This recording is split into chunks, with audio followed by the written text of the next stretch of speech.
बचन नहीं लगा, हम पे तो कहीं जगह भी ना, खाने को 2 वक्त की रोटी तो है ना। जब झुग्गी झोपड़ी, जब तक उन्होंने कुछ किया नहीं हम मर जाएंगे।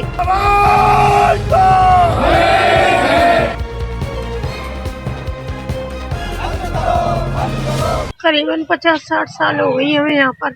हमारे पापा मम्मी सब यहीं पे रहते थे, कम से कम 3-4 पीढ़ी बीत गई हमारी यहाँ। कहाँ जाएंगे बच्चे नहीं लगे, हम पे तो कहीं जगह भी ना, हम पे कहीं जगह भी ना, कहाँ जाएंगे बच्चे नहीं लगे जी बताओ। खाने को 2 वक्त की रोटी तो है ना। जब झुग्गी झोपड़ी, जब तक उन्होंने कुछ किया नहीं है, जब ही जोर लगाते तो हम लोग इतना क्यों बनाते जी बताओ। आज हम कहाँ जाए, 8 दिन तो घर में रोटी बन नहीं, कुछ भी ना है, कुछ भी रोटी बन नहीं जाते। हम तो यही चाह रहे हैं कि हमें सरकार कहीं दे दो या कुछ भी करो, मतलब मकान न तोड़ने से पहले हमें कहीं ठिया ठिकाना दो।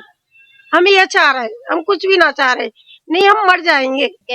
विभाग, सिंचाई विभाग की जगह जब नहीं बोली, जब हमारा पैसा दिएगा, जब तो नहीं बोली, अब बोल रहे हैं जे हम बच्चे ने लेके कहाँ जाए।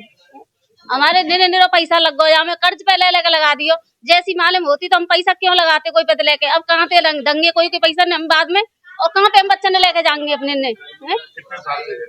यहाँ पे कम तो 60-70 साल है गई, कुछ भी ना कही, कछु ना देखो बिल्कुल भी। वे 2.5 लाख रुपया दे के फिर हमने समझी के मतलब तो हम बड़ी सुविधा भी है रही है, पैसा भी लगा दे, कोई पे लेके भी लगाए, अपने पास से भी लगाए कमाई के। अब हम कहाँ पे जाए हम बच्चे ने लेके। अब कह रहे हैं कि टोरेंगे, हम जो कह रहे खूब टोर लो। हमारे कहा जैसा बनना है, जैसे मैं बना के दे दो और खूब टोर लो, तुम्हारी जगह है तुम ले लो।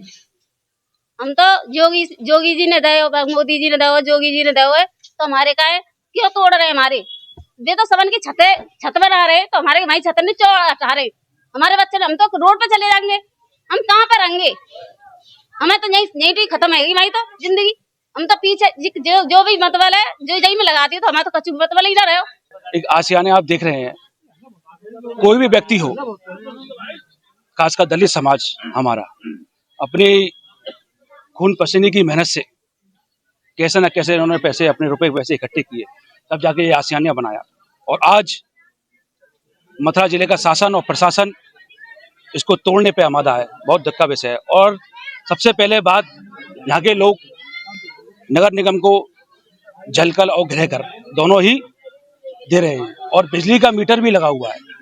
और दूसरी बात, सबसे मेन मुख्य बात यह है, जब ये मकान इन लोगों ने खरीदे थे, बाकायदा इनकी रजिस्ट्री और बेनामी भी हुए, तो इसलिए मेरा शासन से भी, प्रशासन से अनुरोध है, प्रार्थना है, नहीं तो हम विचार विमर्श कर और अपनी समाज की पंचायत कर एक उग्र आंदोलन के रूप में इसे रूपरेखा बनाएंगे।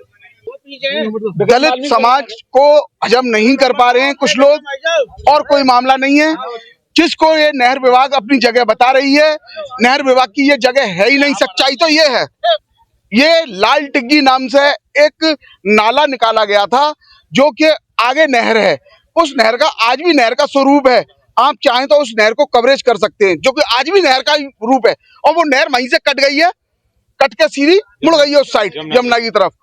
नहर विभाग के अधिकारियों से हाथ जोड़कर विनम्र निवेदन करते हुए कि हम गरीब आदमियों को, मजदूर हैं यहाँ पर, जनक कैसे 40-40 साल 50-50 साल से जो लोग रह रहे हैं, उन्होंने बड़ी मेहनत से ये आशियाने बनाए हैं। इसको उजाड़ने का काम ना करे, अपनी हठधर्मिता ना दिखाए। यहाँ पर जो नहर कभी ना थी और ना है, आज भी जो है नाला ही है। देखिए, कल 2 दौर की वार्ता हुई सिंचाई विभाग से, इसमें एक्सचेंज के नेतृत्व में करीब 20 लोग हम भी थे।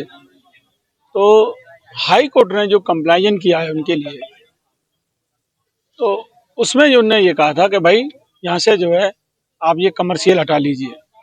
तो ये कमर्शियल यानी कि दुकानें, जिन लोगों ने, गरीबों ने अपने 60-70 साल से मकान बनाए और ये रोड बन गया और नाला बन गया, उसके बाद जब दुकान खोली तो कमर्शियल तो निश्चित हो ही जाता है कहीं ना कहीं।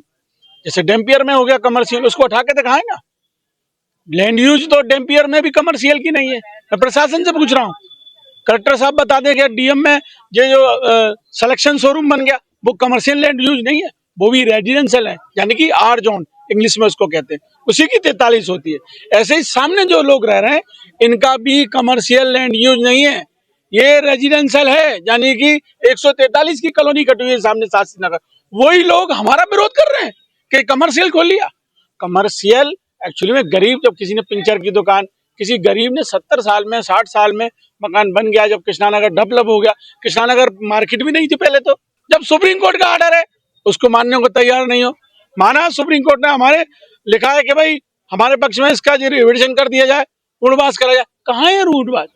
कहाँ कहीं जमीन देखी, कोई योजना बनाई, हमको दिखाया, हमारे विश्वास में लिया, किसी को भी कोई मकान नहीं दिया, ना योजना के अंदर किसी की कोई सूची बनाई। तब मकान बन रहे थे, इस सरकार के प्रशासन के आला अफसरों की आंखों पे चश्मा लग गया था। इनके बिजली के बिल बने हुए हैं, टैक्स जमा करते हैं, तो किस बात का इनके मकानों पर निशान लगा दिया गया है। अपनी दिन रात मेहनत से जैसे कैसे अपने घर को बनाते हैं, तो ये सरकार उनके मकानों को तोड़ने के काम कर रही है। ये कतई बर्दाश्त नहीं किया जाएगा। सरकार और प्रशासन को खुली चेतावनी है, सरकार को चेतावनी है, इनके मकान से पहले हमारे ऊपर अपना बुलडोजर चला के दिखाएं। कपड़े सफाई व चमक का डबल धमाका, गोगा लाए है डबल एक्सल। वॉशिंग मशीन एवं कपड़े दोनों को रखे सुरक्षित। Goga double axle. गोगा देता है महंगे कपड़ों को सुरक्षा और आपके हाथों को भी बनाता है कोमल। कपड़ों में लाए चमक। Goga washing powder.